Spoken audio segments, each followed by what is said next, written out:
"She's mine at the office," Derek said with a crooked grin, his voice loud enough to pierce through the clink of wine glasses and the soft murmur of jazz in the ballroom. "Ask anyone. She practically forgets she's married from 9 to 5. The laughter that followed hit like broken glass to the face. And the worst part? My wife laughed too. Not a polite chuckle. A full-throated, tilt-your-head-back cackle. The kind she used to save for our private jokes. That sound used to mean something. I didn't throw my drink. Didn't walk over. Didn't demand an apology. That would have given him what he wanted, confirmation. Instead, I set down my champagne flute, adjusted my cuff, and quietly walked out to the terrace like I just needed fresh air. I took out my phone, dialed a number I hadn't called in months, and said 4 words, ready to move forward. If you're wondering why I didn't explode, why I didn't make a scene, it's because I already knew. I knew about the texts he sent her during our anniversary dinner. I knew about the little joke gifts on her desk, the ones she called inside jokes. I knew about the Marriott receipts tucked in with our utility bills like a forgotten cigarette in a priest's robe. I'd spent months pretending to be oblivious, letting her build a wall out of lies while I quietly drafted the blueprints to tear it all down. And if you've made it this far, I need to ask, take a second and hit that subscribe button. More than 90% of people hear these stories and never do. But that one click? It helps my team keep exposing the things most people want to keep hidden. Back inside, they had moved on to posing for photos. Derek stood behind her, his hand a little too familiar on her waist. She didn't flinch. He leaned down and whispered something that made her grin, teeth and all. Then she turned and saw me standing at the doorway. Just watching. Not angry. Not sad. Just quiet. That's what scared her. Because when I'm quiet, I'm planning. And what I'd planned was going to make that little work husband nickname the last joke he ever told in this company.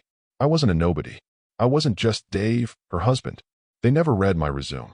They never asked about the small scar under my chin or why Elizabeth Kane, the keynote speaker for the night, paused her speech to give me a nod from the podium. Derek didn't notice.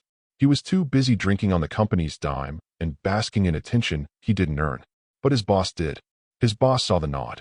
And that's when the foundation started to shift beneath them, so subtly they didn't realize it until it cracked. By the time dessert was served, I was already speaking to Elizabeth. Not in passing, not as an admirer.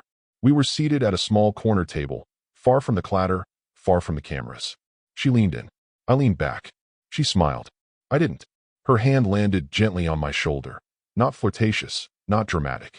Respectful. Familiar. Derek saw it. Saw everything. He nudged his manager, eyes flicking toward me like a nervous intern realizing he emailed a spreadsheet to the wrong distribution list. "We have a problem," he whispered. His boss raised an eyebrow. "What do you mean?" What he meant was that the man he had been mocking for 6 months, the invisible husband, the punchline, the awkward extra at company parties, was now in a quiet, intense conversation with the woman who personally signs off on every C-level hiring recommendation in their region. What he didn't know yet was that I wasn't just having a conversation. I was unsealing the box. The one I had packed 5 years ago when I left my position as senior counsel at Monroe and Brigg. The one I kept locked, not because I was done with power, but because my wife once asked me to let her have the spotlight for a while. So I did. I stepped back. Let her shine. Let her colleagues think I was just the guy who knew how to make a mean risotto and pick a decent bottle of wine. Now, that kindness was ammunition. And Derek? He had no idea I was about to use it. Derek wasn't a particularly observant man, but he knew when he was out of his depth. And that moment hit him like a crack in his wine glass. Silent at first, then spreading fast. He'd been riding high all evening, basking in the glow of his own arrogance, playing king of the office social ladder. But when he saw Elizabeth Kane, the Elizabeth Kane, lean in, nod thoughtfully, and place a hand on my shoulder, something in him shifted. Not just fear, recognition. A predator realizing he's not at the top of the food chain after all. He muttered something to his manager. The guy was half drunk on Merlot and social climbing. "We have a problem," Derek said under his breath, eyes still locked on me like a man trying to remember where he buried the body. The manager blinked, clueless. "What do you mean?" But Derek didn't answer right away. He watched as Elizabeth handed me her card. Watched me tuck it into my inner pocket like it wasn't the live grenade it was. His gaze darted around the room, trying to do the math, trying to figure out how the guy he thought was just a tag-along spouse ended up in a deep conversation with a woman who regularly rewrote hiring hierarchies for Fortune 500 firms. And me? I didn't even glance in his direction. That would have given him clarity. I preferred uncertainty. It's more corrosive. What Derek didn't know was that Elizabeth wasn't just an old colleague. She was the reason I'd once been offered partner at Monroe and Brigg before I turned it down. She taught me everything I needed to navigate executive politics, and more importantly, how to weaponize silence. When I called her earlier that evening, I didn't ask for a favor. I reminded her of one she still owed me. Something about a non-disclosure settlement from 2016 that could have ended her career. I covered for her. Saved her neck. She hadn't forgotten. So when she saw me at the gala, when I gave her the nod, she stood up mid-conversation and made her way to me like gravity itself had shifted.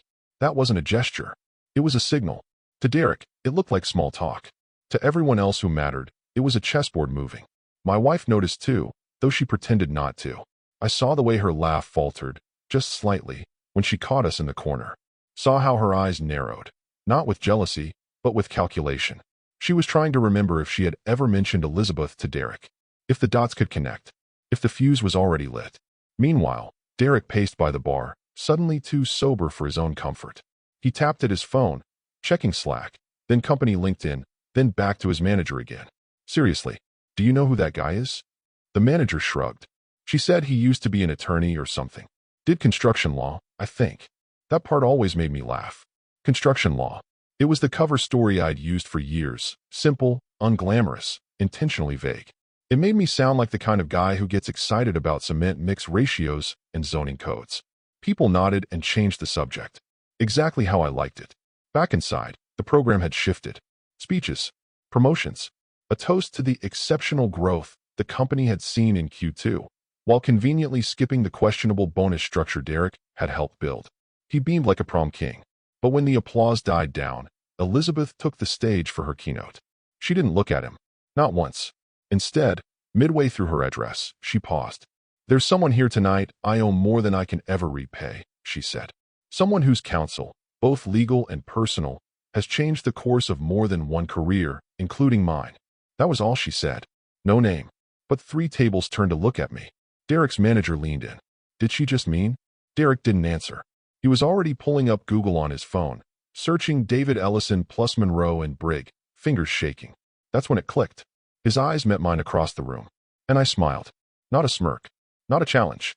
Just the calm, tired smile of a man who's already packed the parachute, checked the altimeter, and is waiting for the right moment to push someone out of the plane. And that moment? It was coming sooner than he thought. They used to call me the ghost. Not to my face, of course. To each other. In Slack threads, under breath at the coffee station, over whiskey at hotel bars during offsites. Her husband's nice enough, Derek had once joked. Probably stays home baking bread and writing gardening blogs. Another time he called me Mr. Houseplant, a nod to how I supposedly just sat in the background, soaking in the sun and offering nothing. And honestly, that was fine by me. I had no desire to be in their world. Cubicle politics and fake smiles. All-hands meetings filled with buzzwords like synergy and vertical integration. I didn't need that circus. I'd already done my time in the trenches, litigation, arbitration, internal investigations, NDAs so tight they'd make the Pentagon blush. But after the health scare, I made a decision. Step back. Let her shine. She had the fire then, the ambition. She needed room to move up. I gave it to her. What I didn't expect was for her to mistake that generosity for absence. She once said, "It's just easier when people don't know what you used to do. They get intimidated." I didn't argue, but I did start noticing how she let people mislabel me. How she stopped correcting them when they said I dabbled in law or used to work in compliance. She never mentioned that I once sat in closed-door strategy meetings with general counsel from some of the biggest firms in the Northeast. That Elizabeth Kane didn't just know me. She mentored me, fought alongside me, and once admitted I was the only reason she didn't burn out completely. Tonight, that silence broke. Derek's little empire was built on a false sense of security. He thought I was irrelevant, a harmless prop in the background of his flirtations. But when he saw Elizabeth's speech, when he heard her vaguely thank someone for shaping the ethical foundations of her career, when he saw her eyes land on me afterward and stay there, that security turned to static. He kept Googling. David Ellison Monroe and Brigg. Scroll, scroll, scroll. Then he found it. An archived page, still indexed by an old firm's website. A quote from Elizabeth. "No one understands ethical litigation strategy like David Ellison. He's the definition of quiet power." Quiet power. That phrase haunted Derek the rest of the night. His manager hovered behind him. "What is it?" Derek didn't respond. Just kept scrolling. Buried in the digital dust of old press releases and board filings was my name. Attached to compliance training manuals, executive policy frameworks, even a consulting white paper on misuse of corporate expense accounts. He read that last one twice. Meanwhile, I was having another glass of wine at the corner table. Alone. Watching. He looked like someone who had just realized the security camera had been on the whole time. And while he spun in mental circles trying to piece it all together, I was already orchestrating the next move. Because Derek never knew that I still held consulting access under a separate legal identity. A favor Elizabeth arranged, tucked into a back-end contract for periodic policy review. She offered to remove it after I stepped down. I told her to leave it in, just in case. Tonight was the case.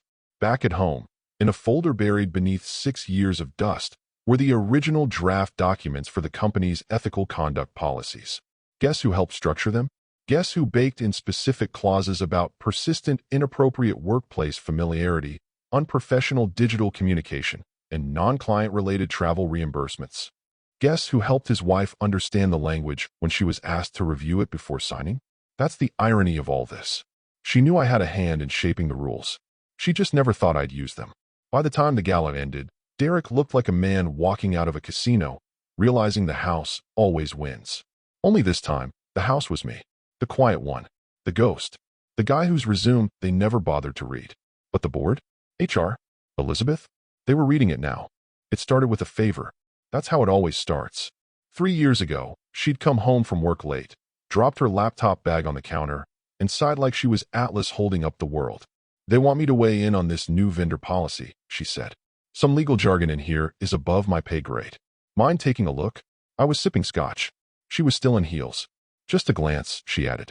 "I'll owe you dinner." What she handed me wasn't just a draft. It was a skeleton key. A half-finished ethics clause being rushed through legal for executive signatures. It covered all the predictable stuff: vendor kickbacks, client favoritism, procurement bias. But what it lacked was teeth. Language. Definitions. Clarity. So I gave it teeth. I didn't tell her what I changed. I just marked it up, cleaned up the language, and added 3 paragraphs near the end. Paragraph 9, workplace conduct with external stakeholders. Paragraph 10, internal professional boundaries. Paragraph 11, clause on behavior likely to create perception of impropriety, specifically referencing non-client travel with employees of different rank without documented business need, and frequent personal communications on internal messaging platforms unrelated to task completion. She skimmed it. "Wow, you're good at this," she said. I smiled and handed it back. "Just trying to make your company better." She didn't know I kept a copy. Flash forward to now, Derek grinning with wine-stained teeth at the gala, calling her his in front of a crowd of colleagues. My wife not flinching, not correcting him. The fake familiarity, the lingering touches, the conference trips that somehow didn't match up to their itineraries.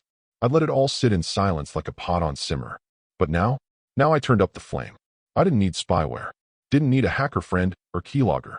Just a locked drawer in my home office and access to publicly available reports, reimbursements, and my wife's carelessness.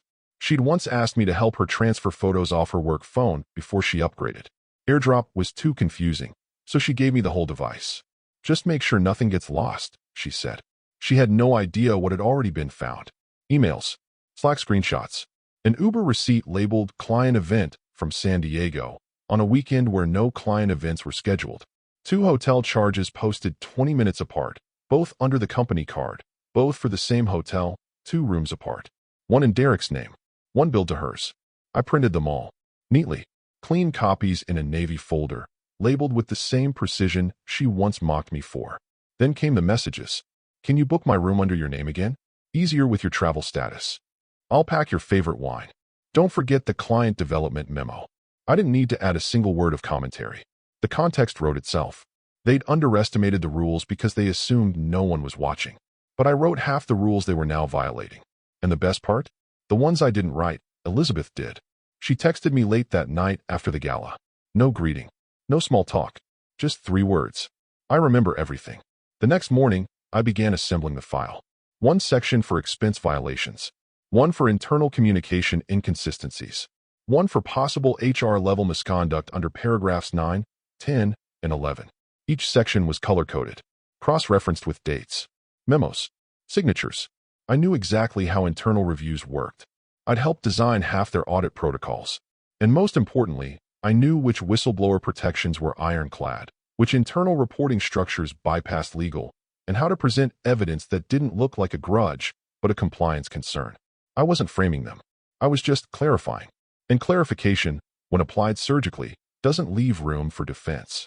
It leaves room for resignation. By the time I was done, the file wasn't just damning. It was elegant. That's the thing about seeds you plant years ago. They look like weeds to everyone else, until they blossom right beneath your enemy's feet. And by then, it's already too late to dig them out.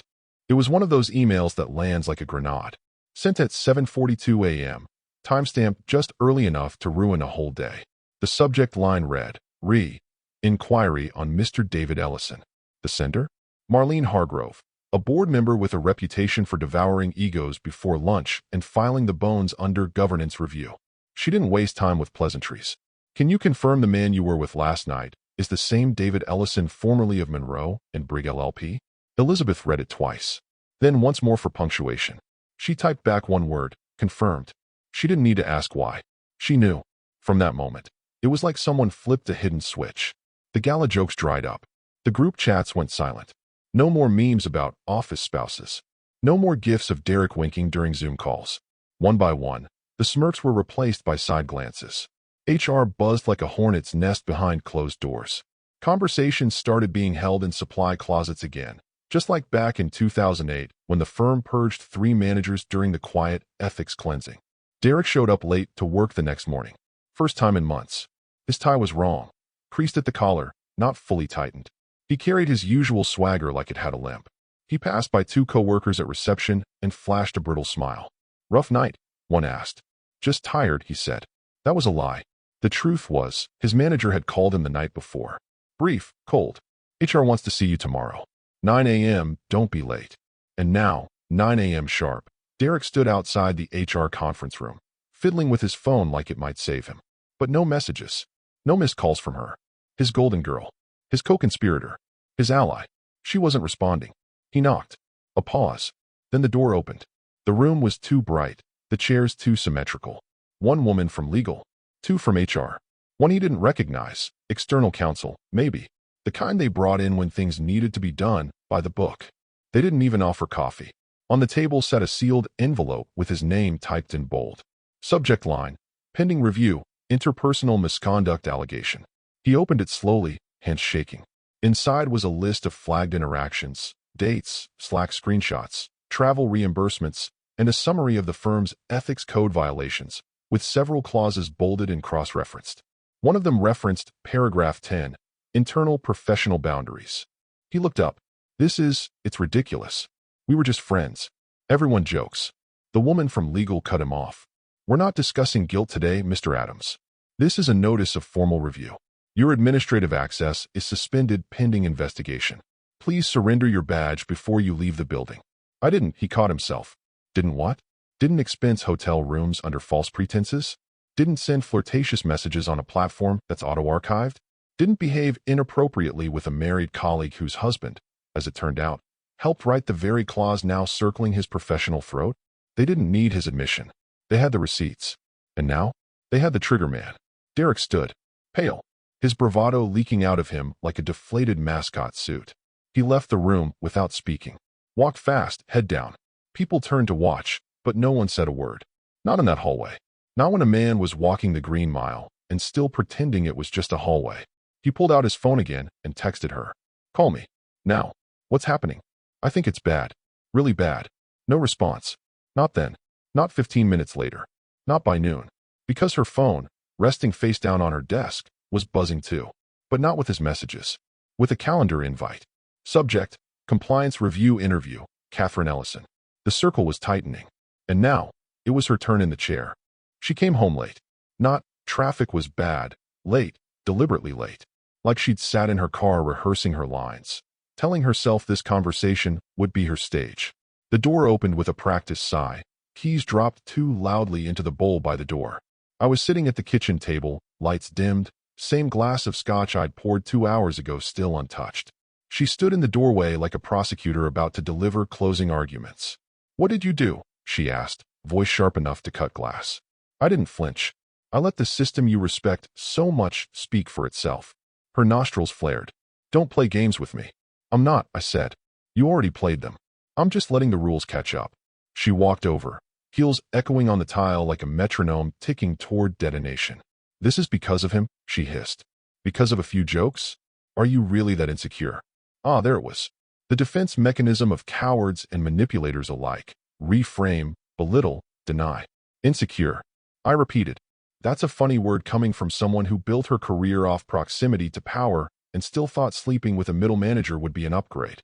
That one landed. Her jaw tensed. "You're paranoid," she shot back. "You've always been jealous of my success. You couldn't handle me having a life outside your shadow." I stood and walked calmly to the desk drawer. Took out the folder I'd sealed earlier that day. No anger. No flourish. Just procedure. When I handed it to her, she didn't open it at first. Just held it like it might bite her. "What is this?" "Everything," I said. Inside were bank statements. Copies of transfers showing the separate accounts I'd moved my income into 6 months ago. A notarized letter severing financial interdependence. Credit card statements showing 0 shared purchases for the past quarter. A quitclaim deed, already signed, releasing my name from the home she claimed as her territory. And on top, a letter, cleanly typed, dated. No emotion in the wording, just finality. This letter serves as formal notice of the dissolution of all shared financial obligations between myself, David Ellison, and Catherine Ellison, effective immediately. She finally opened it. And when she did, her face dropped, not with confusion, but recognition. Like a magician realizing the audience already knew how the trick was done. "You're leaving me?" she whispered. "No," I said, with a quiet smile. "I'm just stepping out of your way. You made it clear that I was an accessory. A +1 at galas. A placeholder when your real life clocked out at 5. Well, now you get to see what life looks like without the placeholder." She gripped the counter, knuckles white. You're doing this now? When everything's falling apart at work. "Especially now," I said. "You tied your fortune to a man who couldn't read policy fine print. That's not my problem." Her voice cracked. "You can't just walk away." "I can. And I am. But not before I make sure I'm not collateral damage in whatever this implosion becomes." She slumped into a chair, folder open in her lap, reading through each document like she was flipping through a book she didn't write, but whose ending she hated. And then, barely above a whisper, "Why didn't you just talk to me?" I looked at her for a long moment. "Talk to you? When you were too busy laughing at jokes made at my expense. When your loyalty evaporated the second someone made you feel seen in a conference room." "I didn't mean for this to happen," she said. "No," I replied. "You just didn't care if it did." We sat in silence for a while. Just the hum of the refrigerator and the soft shuffle of paper as she slowly, methodically, realized how much she'd gambled away. I didn't raise my voice. Didn't slam a door. Didn't demand an apology. Because when someone shows you what you mean to them, your job isn't to negotiate your worth. It's to exit the market entirely. And I'd just made my last transaction. The audit came fast, faster than even I expected. HR called it a routine internal compliance check, but everyone knew what it really was. A soft purge in business attire. The kind of operation that doesn't involve police, just lawyers in suits too expensive to wrinkle, asking questions like scalpels. Not to punish, to cut clean. It started with Derek. Naturally, the first red flag came from accounting. A string of expense reports spanning 6 months, each one with meals listed as client development. Problem was, the same 3 clients had already been confirmed as inactive during that period. And one of those dinners? A $312 seafood splurge at a restaurant in Chicago on a Saturday. The client listed? Retired. Lives in Florida. Didn't even attend the conference that week. But you know who did? My wife. The real nail in the coffin, though, came from photos. Not mine. Not screenshots or security footage. Just innocent uploads from team members on their social feeds. Hashtags like #CompanyFam, #WorkHardPlayHard, all paired with images of Derek and Catherine in poses a little too familiar. The kind of familiarity that HR refers to as compromising optics. And then there were the comments. Sarcastic, knowing ones from junior staff. When are these two getting a company-sponsored honeymoon? Just promote them both already. Clearly a power couple. Even one that said, "Still can't believe her husband lets this happen. What a chump." That one stuck. It said everything they thought, and everything she had let them believe. HR flagged it all. The dinners, the travel, the casual misconduct hiding in plain sight. The next summons didn't go to Derek. It went to her. The email landed at 11:12 a.m. Subject, compliance interview, attendance required. No pleasantries. No, we just want to chat. Just a time, a room number, and a reminder that legal would be present.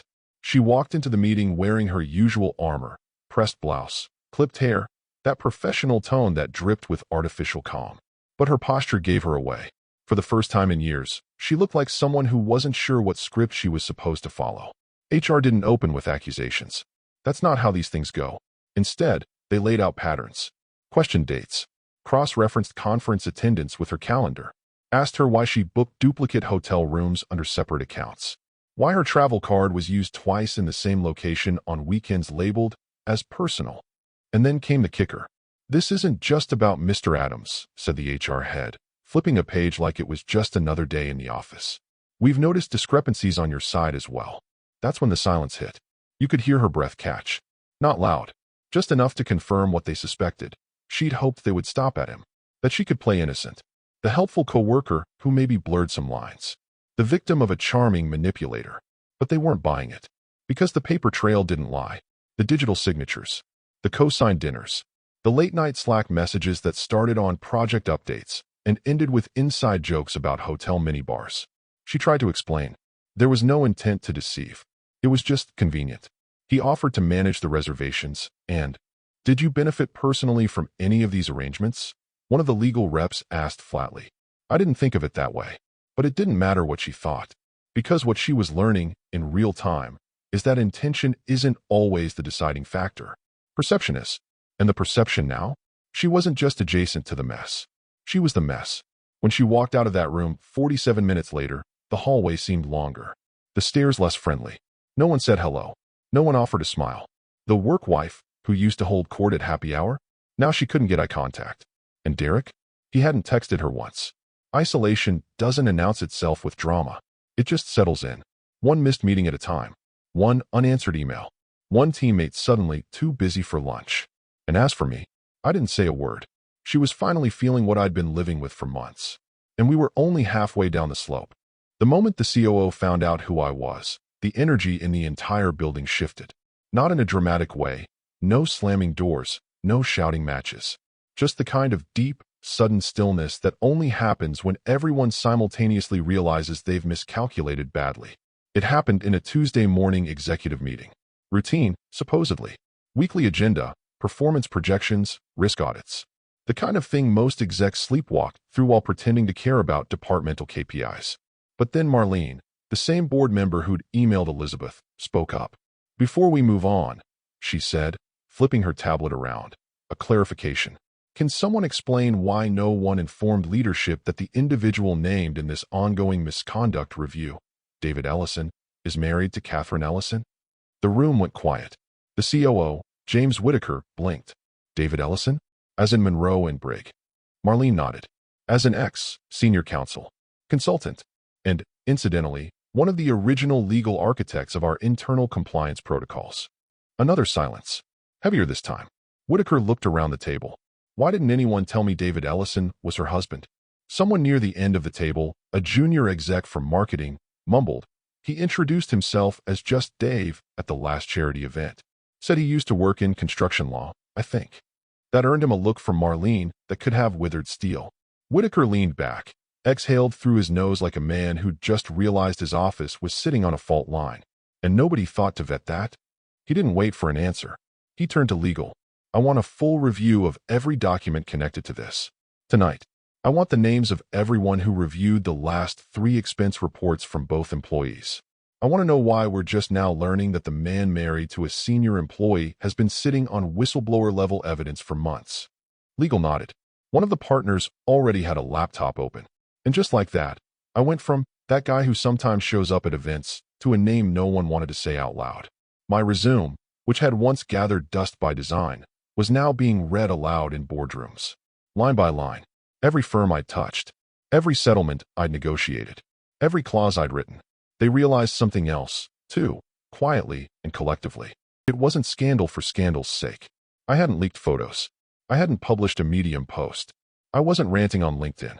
I hadn't even hired a lawyer. I didn't need to, because what I had were facts. Clean, annotated, cross-referenced. A blueprint of misconduct tucked inside neat manila folders, handed over with no drama. And that scared them more than any social media tantrum ever could. Because people who make noise usually want attention. But people who move in silence, they want outcomes. And I wanted very specific outcomes. Which is why, when the company's internal counsel reached out off the record to discuss informal mediation options, I declined. Politely. Efficiently. No emotion in the reply. I prefer that the documents speak for themselves. Behind closed doors, they began settlement talks. Quiet ones. Preemptive ones. They weren't worried about Derek anymore. His exit was inevitable. The real fear was Catherine. Because if her financial ties were already severed, if her husband was legally insulated, if the documents proved she knowingly participated in misconduct, then the company wasn't just looking at an HR scandal. They were looking at exposure. So they did what companies do when they're scared. They circled the wagons. Legal ran point. PR drafted contingency statements. And in hushed tones, executives started asking the same question. How did we miss him? The answer was simple. They never looked. They were too busy laughing at Derek's jokes. Too busy treating Catherine like she was invincible. Too busy writing me off as a tag-along husband with nothing but free time and polite smiles. Now, I wasn't dismissed anymore. I was feared. And fear, in a room full of executives, is the only language they actually understand.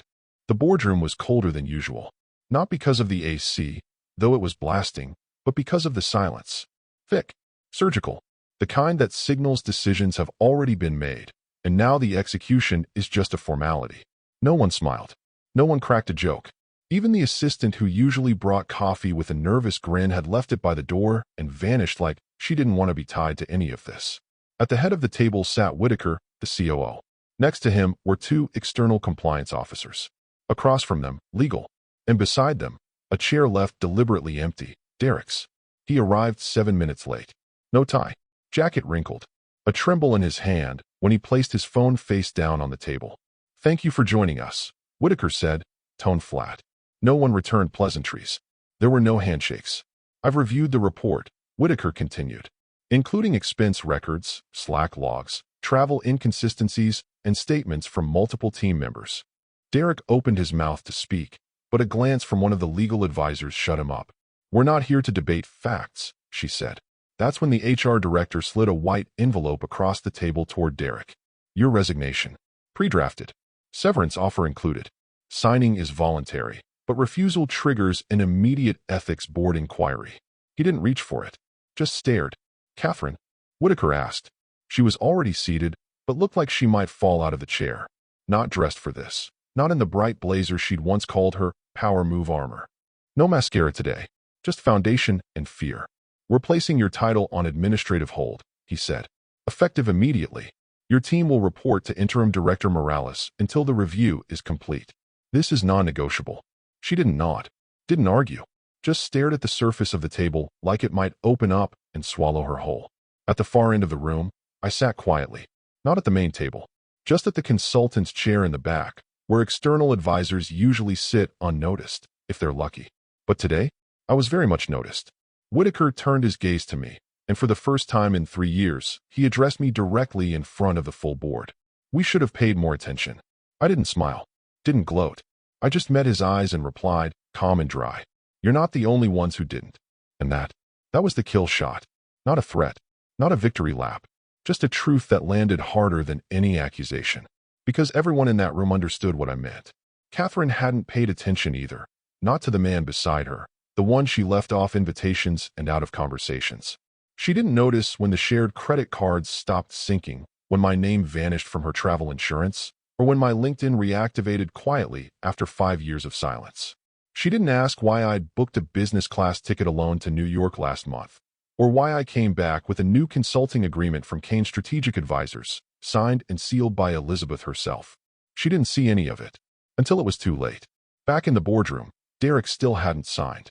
He looked around the room for a lifeline. No one met his eye, not even Catherine. Finally, with a twitch in his jaw, he picked up the pen and scribbled his name at the bottom of the page. He slid it back, stood, and left without a word. The door closed behind him with a gentle click. That was all. No outbursts. No meltdown. But his career? Already a smoldering ruin. Catherine sat motionless. And me? I quietly collected my folder, nodded once, and left the room. Not a hero. Not a villain. Just the man no one saw coming until he held the whole deck in his hands. The call came at 10:04 p.m. I saw the name flash across my screen, Catherine, mobile, and let it ring until the last second before answering. Not because I was unsure, just because silence unsettles people like her. Makes them second-guess how much power they ever actually had. Her voice was cracked, like it had been doing battle with tears for hours. "David," she said. Just my name. Like that was enough to rewind a year of betrayal. I didn't say anything. Let her fill the void. "I lost everything," she whispered. "Everything." Still I waited. "My title's gone. They're putting me on a formal leave. No pay. No exit package. HR said the review will take months. The board won't even speak to me without counsel present now. And Derek," she laughed, dry and broken. "He's disappeared. Stopped returning my calls. My God, I don't even know where he's staying." I could picture it perfectly. Her sitting in the home we used to share, surrounded by framed conference photos and empty glasses. The silence in that house louder than any apology she could muster. "You were willing to lose me for a fantasy," I said finally. "Now you've lost the fantasy too." She inhaled sharply like that line hit her chest. Like she hadn't fully realized until this moment that the fire she helped start had burned every possible exit. "I didn't mean." "You did," I said. "You just thought no one would ever call you on it. That I'd keep being the quiet husband in the corner while you played office queen and passed me over for a man whose idea of power was billing lobster under client development." "I made a mistake," she said, her voice shaking. "Please, David, tell me what I'm supposed to do." I almost felt something. Pity maybe. But it passed. "Clean up," I said. "Alone. Like you wanted." And I hung up. No screaming. No last jabs. Just the final dial tone of a chapter one had closed long before she realized the book was ending. That same hour, on the other side of town, Derek received his letter. Official. Stamped. Delivered by courier. From the National Ethics Oversight Committee. 3 pages of findings. Violations. Witness statements. Financial misconduct. Unprofessional conduct across 3 separate incidents. Final line, bold and clean. "You are hereby barred from future employment in any firm bound by our professional conduct agreements, effective immediately." No appeals. No mercy. Just black ink and the end of a career he built on arrogance and assumption. I didn't see his reaction. Didn't need to. The outcome was already part of the plan. Meanwhile, my plane was boarding. A red-eye to Seattle. Quiet flight. A new city. A new contract. Elizabeth had offered a strategic advisory role, part-time, high pay, 0 visibility. Just the way I liked it. I walked through the terminal calmly. No calls to make. No bags to drag behind me. My new apartment was already waiting. Utilities set. Keycode texted 2 days earlier. My consulting retainer wired and cleared. All of it done without drama. Without vengeance porn. No messy online post. No tell-all email chain. Just clean exits. And wreckage I didn't bother to look back at. The world behind me, burned and silent. But ahead, a quieter life. And this time, no one would mistake my silence for weakness again.